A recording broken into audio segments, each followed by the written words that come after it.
Getting started with mutual funds. How to complete the KYC process. Anurag has been investing in bank deposits and buying gold. When he walks in to buy a mutual fund, the manager tells him that it would take time. Mutual funds have a different operational process. Anurag has to complete the Know Your Customer process before he can begin to invest. In order to ensure that illegal funds are not routed into the Indian markets, the government requires that the identity of those doing financial transactions must be known and verified. This is the KYC process. Anurag needs 3 pieces of documentation. The first is the PAN card. He may already have one. If not, he should apply for one.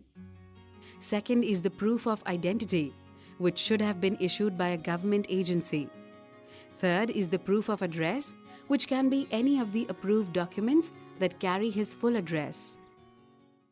The permanent account number, PAN, is an identification number printed on a card with a photograph and issued by the income tax authorities. PAN has been notified as the single identification number for all financial transactions. Applications can be made online to service providers such as NSDL. A nominal fee is also payable. Passport, driving license, voter ID, PAN card and Aadhaar card are accepted as proof of identity.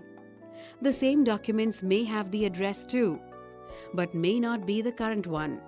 In that case, address proofs in the form of utility bills from government agencies for telephone or electricity or bank statements attested by the manager are accepted. The documents for proof of address should not be more than 3 months old.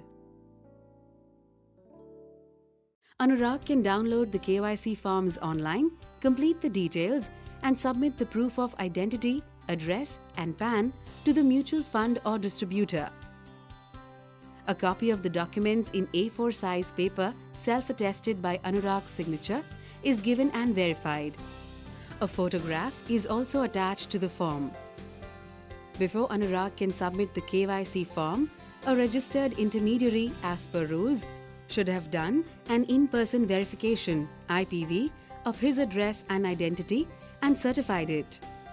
If he routes his application through a mutual fund distributor, such a distributor can certify the IPV. Else, he can ask his bank to certify that IPV has been done. KYC is mandatory for all joint holders in a folio, even in case of HUFs and NRIs. In case the investment is made in the name of a minor, the guardian needs to comply with the KYC requirements. Once the KYC formalities are done, Anurag is all set to invest whenever he chooses to do so. In his interest, this one-time effort may be worthwhile.